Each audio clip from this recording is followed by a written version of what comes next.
Guys ऐसा कहते हैं कि भूत प्रेतों का ऐसा वास महसूस होने लगे तो फिर आपको मंदिर में चले जाना चाहिए, मस्जिद में चले जाना चाहिए। जा रहे हो ये सोचकर कि वहां पे भगवान रहेंगे और वो मुझे बचा लेंगे और वही जगह हॉन्टेड निकले। तो आज इस वीडियो में मैं आपको एक ऐसी ही कहानी बताने वाला हूँ इंग्लैंड की, जहाँ पे इंग्लैंड में एक चर्च ओल्डे चर्च जो कि बहुत ही ज्यादा हॉन्टेड है। बताया जाता है कि वहां पे एक ऐसा गोस्ट है, एक ऐसी पैरानॉर्मल एंटिटी है जो कि 14th सेंचुरी से हॉन्ट करते आ रही है।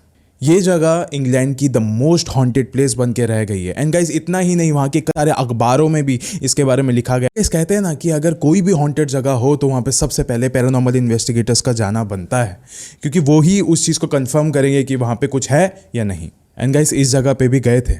एंड कौन गए थे? The famous Warren paranormal investigators Ed and Lorraine. And guys आपने इनको बखूबी बहुत सारे मूवीज में भी देखा रहेगा, जैसे कि कॉन्जरिंग की जो पूरी सीरीज है वो इनके ऊपर ही बेस्ड है। एनाबेला जहाँ पे जिस घर पे थी पहले, जो द रियल एनाबेला, वो भी इन्हीं के घर पे थी। मतलब they are literally the biggest paranormal investigators ever existed in this world. लेकिन उनके साथ भी पहली बार लाइफ में ऐसा हुआ रहेगा उनके साथ कि वो भी वहां पे जाके उस पैरानॉर्मल एंटिटी को झेल ना सके। उनके साथ भी पैरानॉर्मल एंटिटीज अपना खेल खिलार कर रही थी, वो भी डर चुके थे।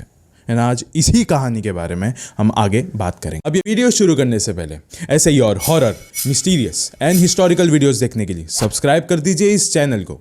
अब ये कहानी शुरू होती है। एंड गाइस ये कहानी शुरू होती है 1979 के अराउंड, जब एडन लॉरेन को पता चला था कि इंग्लैंड में कोई तो एक चर्च है, बॉल्डे चर्च, जहाँ पे कोई भी आता जाता नहीं है। एकदम खंडर सा हो गया है ये, कोई भी जाना नहीं पसंद करता। लेकिन है ये चर्च वर्किंग, लेकिन फिर भी कोई जाना नहीं पसंद करता। आसपास भी कोई नहीं घूमता। लोग कहते हैं कि यहाँ पे आसपास भूत प्रेतों का साया है, अंदर प्रेत आत्माएं घूमती है। ऑफ कोर्स एडन लॉरेन को ऐसा था कि एंटिटी से घिरी हुई है तो हमें वहाँ पे जाके इन्वेस्टिगेट करना चाहिए एंड उसको एक्सॉर्सिज्म करना चाहिए वहाँ पे। तो उन्होंने एक चांस लिया कि हम लोग जाके देखते। तो फाइनली उन्होंने फैसला ले लिया कि अब हम जा रहे हैं। जिस वक्त वो लोग वहाँ पे पहुंच, कुछ तकरीबन रात के 12 बज रहे थे उस समय, जैसे एडन लॉरेन की टीम मेंबर्स ने अंदर कदम रखा, लॉरेन को अचानक से एक कनेक्शन फील होने लग गया कि यहाँ पे कोई तो चीज है जो सिर्फ मुझसे कनेक्ट करना चाहती है।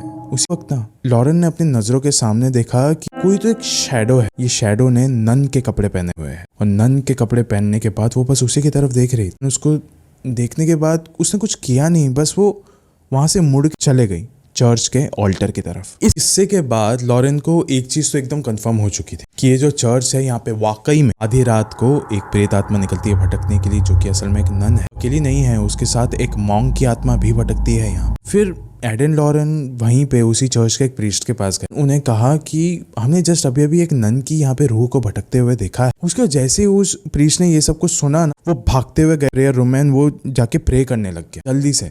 फिर एडन लॉरेन को बहुत अजीब सा लगने लग गया कि अरे ऐसा क्या हो गया कि ये जल्दी से प्रे करने लगा। एडन लॉरेन उनके पास गए, उन्होंने बोला आप ऐसा क्यों कर रहे हो? ऐसा क्या कह दिया हमने कि जो आप प्रे कर रहे हो? उस जो बात कही है ना, अगर उसमें थोड़ी भी सच्चाई है तो बहुत बहुत बुरा होने वाला है, बहुत ही जल्द।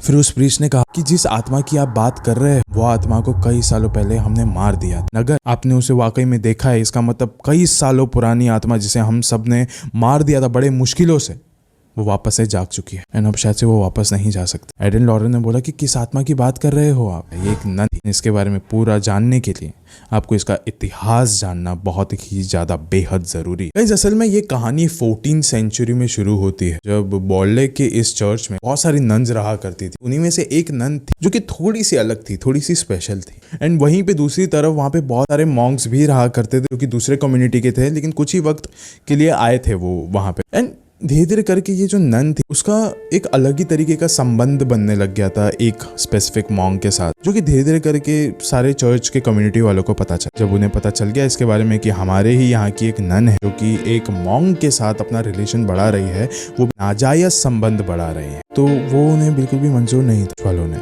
मॉन्क के लिए फांसी की सजा सुना दी थी। वहीं पे उस नन को भी उन्होंने छोड़ा नहीं, उसे भी जिंदा दीवारों पर चुनवा दिया गया था। असल में देखा जाए तो ये कहानी यहीं से शुरू होती है। जिन भी लोगों ने उस नन को उस दीवारों में चुनवाया था, उनकी धीरे धीरे करके एक एक करके सबकी मौत हो गई थी 1-2 सालों में ही। वहीं जो प्रीस्ट था ना, जिसने ये सब चीजों को हेड किया था, इस चीज को लीड किया था, उसका भी घर जल के राख हो गया था। पूरे हादसों के बाद ये जो इलाका था ना, ये थोड़े दिनों के लिए तो शांत था, लेकिन याद है जब मैंने आपको कहा था कि एक प्रीस्ट का जो रेक्ट्री थी जहाँ पे वो रहा करता था वो जल के राख हो गई थी, वहीं पर वुल्फ फैमिली ने एक नई रेक्ट्री को तैयार किया, वहाँ पे उसका कंस्ट्रक्शन चालू कर दी। एंड अभी इस रेक्ट्री में हेनरी जो कि रेवरेंड थे वो और 14 अलग बच्चे वो वहाँ पे रहा करते थे। लेकिन जिसी दिन वो रेक्ट्री बन के तैयार हो गई थी उसी दिन खौफनाक घटनाएं भी यहाँ पे शुरू हो गई थी, डरावनी हादसे हो रहे थे यहाँ। चलो एक हादसा बताता हूँ। अभी एक बार की बात है जब वहाँ के कुछ बच्चे जो कि खेल रहे थे, वो खेलते खेलते बहुत ही अंधेर भरे रूम में घुस गए थे, एकदम डार्क सा रूम था, वहाँ पे वो घुस गए थे खेलते खेलते। ऐसा ही नहीं कि पर्पसली गए हैं, खेलते खेलते चले गए। उन्होंने देखा कि एक वार्डरोब के पास ना एक शैडोई फिगर है, काला सा है, जो कि थोड़ा हिल रहा है, आगे पीछे हो रहा था कि क्या है पता नहीं, लेकिन उन्हें दिख तो रहा था कि यहाँ पे कुछ तो है। फिर वो ना थोड़ा सा नजदीक आया उन बच्चों के, सारे बच्चे सुन पड़ चुके थे, वो लोग हिल भी नहीं पा रहे थे बिल्कुल अच्छे से, क्योंकि उन्हें पता था कि ये जो भी है ये इंसान नहीं है, हो ही नहीं सकता। उसके बाद हर पल वो और नजदीक आ जा रहा था, इस बार तो वो उसके सामने खड़ा था। फाइनली उन बच्चों से पूछा गया कि तुमने क्या देखा, तो उन्होंने कहा कि हमने देखा एक काले साए को देखा जिसने नन के कपड़े पहने हुए थे, एंड उस परछाई के कोई भी पैर नहीं थे, बिना पैर का था। जब ये बात रेवरेंड हेनरी को पता चली तो फिर हेनरी का कहना था कि वो लोग ना, वो जो बच्चे थे वो ये बात कहने के लिए थम नहीं रहे थे बिल्कुल भी, वो कहे जा रहे थे, बार बार कहे जा रहे थे। और हेनरी को बार बार लग रहा था कि शायद ये सिर्फ तुम्हारा वहम है, क्योंकि उसे कुछ नहीं दिख रहा था। लेकिन गाइस अब इस बात को 37 साल बीत चुके थे, 37, एंड अभी ना हेनरी के रिटायरमेंट का समय आ गया था। एंड जो पुराने बच्चे थे अभी वो लोग चले गए थे, अब नए बच्चे आ गए। अब जो नए बच्चे आए उन्होंने भी हेनरी को पहले दिन ही ये वाली बात कही कि हमने देखा है कि यहाँ पे एक ना बूढ़ी औरत भटकती है जिसके पैर नहीं है, एंड वो एक नन के भेस में घूमती है यहाँ पे, कौन है? फिर हेनरी को इस वक्त थोड़ा सा अजीब लगने लगा, क्योंकि उसने कभी नहीं देखा था, एंड बच्चों को ये हर वक्त दिखती रहती थी, कौन है यह नन जो मेरे घर पे रहती है फिर भी मुझे पता नहीं है उसके बारे में। फिर हेनरी ने इस समय चांस लेना नहीं समझा, एंड उसने कहा कि बच्चों को भी उसने भेज दिया, एंड वो खुद भी इस घर को छोड़ के चला गया। कुछ समय तक इस रेक्ट्री में कोई भी नहीं था, लेकिन कुछ वक्त बाद रेवरेंड स्मिथ की फैमिली यहाँ पे आ गई थी, एंड उनकी वाइफ भी आई थी, वो दोनों रह रहे थे यहाँ पे। एंड गाइस अभी ना इस वक्त एक ऐसा पल आया था जब इनकी जो वाइफ थी, स्मिथ की जो वाइफ थी, वो इस पूरे घर पे लाइक साफ सफाई कर रही थी, क्योंकि नए नए आए थे तो इनको अपने हिसाब से चाहिए था घर, साफ सफाई कर रही थी। एंड साफ सफाई करते वक्त ना इनको इस घर में एक स्कल मिला, इंसान का ही था। उनको थोड़ा सा अजीब लगा, लेकिन उन्होंने इतना ज़्यादा उस पर फोकस नहीं किया, उन्होंने इग्नोर किया।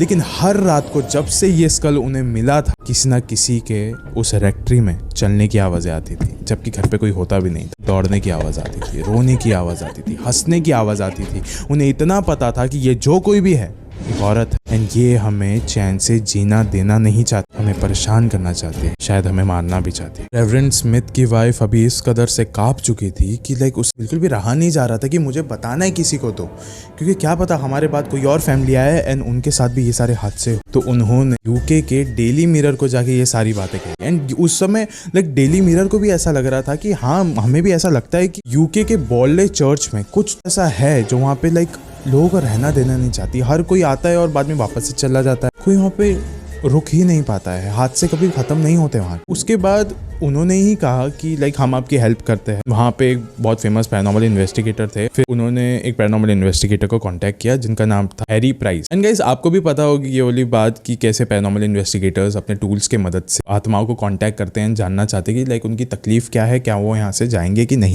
हैरी गए थे वहाँ पे उसी रेक्ट्री में, एंड जाने के बाद जब वो कांटेक्ट करना शुरू किए थे उस नन की आत्मा, तो उस समय उस नन ने ऐसा नहीं है कि कुछ कांटेक्ट नहीं किया या कुछ ऐसा, सीधा हैरी के सामने एक शीशा था, वहां उसने अपने मैसेजेस को छोड़ दिया था। लाइक लिटरली एक आत्मा ने अपने मैसेजेस लाइक मिरर पे पूरे अच्छी तरीके से लिख दिया था। ये बात अभी पूरे यूके में फेमस हो गई थी, पूरे यूके में लाइक फैल चुकी थी कि इस रेक्ट्री में, इस बॉर्ले चर्च के रेक्ट्री में इंसानों के अलावा आत्माएं भी रहती है, उनका भी वास है यहाँ पे। मगर फिर भी स्मिथ की जो फैमिली थी वो यहाँ पे कई सालों तक रही, जब तक जो हादसे थे वो अपनी हद पार ना करे। हादसों ने अभी हदें पार करना शुरू कर दी थी, एंड अभी स्मिथ फैमिली भी दे वर लाइक कि हम अभी और नहीं झेल सकते इस चीज़ को, हमें यहाँ से निकलना ही हो। फिर उसके बाद स्मिथ फैमिली ने इस घर को छोड़ दिया एंड वो किसी और घर में जाके रहने लग गए। लेकिन इसी रेक्ट्री में वापस से एक फैमिली आई थी एंड उनका भी सेम टू सेम एक्सपीरियंस था। आधी रात को वो भी नहीं सो पा रहे थे क्योंकि कोई औरत यहाँ पे रोती थी।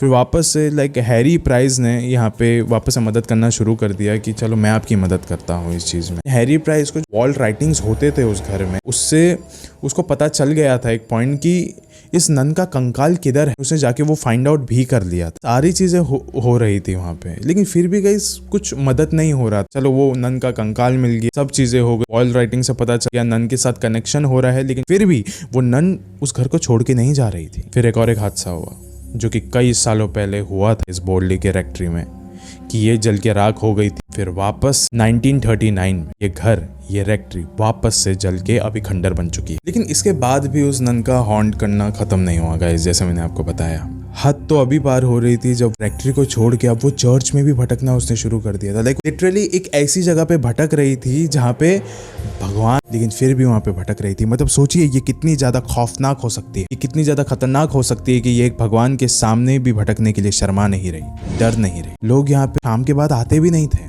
देखते भी नहीं थे इस चर्च को मुड़ के। इतना ज्यादा खौफ था लोगों के अंदर। सिर्फ सुबह में जाना है, प्रे करना है और जल्दी से वहां से आ जाना है, बस यही था वहां का। जैसे मैंने आपको कहानी की शुरुआत में बताया कि जब 1979 में लॉरेन वहां पे गए, तब उस समय सब चीजें असलियत में बदल चुकी थी, क्योंकि लॉरेन को भी अभी फाइनली कनेक्शन फील हो रहा था। विदाउट एनी टूल उसे कनेक्शन फील हो रहा था कि यहाँ पे कोई तो है जो मुझसे एक कनेक्शन बनाना चाहती है या फिर मेरे नजदीक, मेरे करीब आना चाहती है। और फिर जब उस प्रीस्ट ने ये सारी इतिहास बताया उस चीजों, जब ये बात एड को पता चली तो फिर एड ने भी सोचा कि शायद से जितना जल्दी हो सके इस चर्च से हमें दूर चले जाना चाहिए, क्योंकि पता नहीं क्या हो जाए। क्योंकि लॉरेन को ये वाकई में फील हो रहा था, महसूस। तो एड को भी अभी बहुत ज्यादा घबराहट हो रही थी। मतलब इन लोगों ने इतने ज्यादा ऐसे केसेस किए हैं, लेकिन ये उनके लाइफ का सबसे ज्यादा खौफनाक केस बन के रह गया है। लेकिन गाइस, अगर आपको अभी ऐसा लग रहा है कि उनके उस चर्च से दूर जाने के बाद हादसे खत्म हो गए, तो ऐसा भी नहीं है। ये हादसे उनके साथ कभी भी होना खत्म नहीं हुए, कभी भी बंद नहीं हुए। हालांकि जब उसी के कुछ समय बाद जब लॉरेन अपने घर गई थी, अपने घर लौटी, तब उसने अपने लिविंग रूम में ठीक उसके नजरों के सामने देखा था। उसने कहा कि एक परछाई जैसे दिख रही थी जिसने नन के कपड़े पहने हुए थे, बहुत ज्यादा डरावनी लग रही थी, बूढ़ी औरत थी। यानी ऐसा नहीं कि ये सारे जो हादसे थे वो बंद हो रहे थे बार बार, ये लॉरेन के साथ हो ही रहे थे। लेकिन जब लॉरेन ने फाइनली अपनी पूरी ताकत के साथ इसको एक्सॉर्सिज्म करने की कोशिश करी कि तू जहां से भी आई है वहां पे वापस चली जा, तो उसके बाद से ये जो नन थी वो कभी भी हावी नहीं हो पाई लॉरेन के ऊपर। गाइस, आज इस वीडियो के अंत में मैं आपसे बस इतना ही कहना चाहूँगा कि भले हम लोग ने ये जो वेलक की कहानी है ये इस कॉन्जरिंग यूनिवर्स में देखा है, एनाबेला में, नन में, ये जो सीरीज़ है उसमें देखा है, लेकिन गाइस ये मूवीज़ अलग होती है, असलियत अलग होती है। असलियत में ये और भी ज़्यादा खौफनाक है। ऐसा हो सकता है कि आज भी ये जो नन है, ये आज उसी खंडर रेक्ट्री में बैठी हुई हो, आज भी इंतज़ार कर रही हो कि कभी कोई आए इंसान और इस खंडर को वापस से रहने लायक जगह बना दे, जिसे मैं रहने लायक नहीं रखूंगी। मैं फिर से दोबारा उन्हीं लोगों के दिल खौफ से भर देना चाहूंगी। शुक्रिया।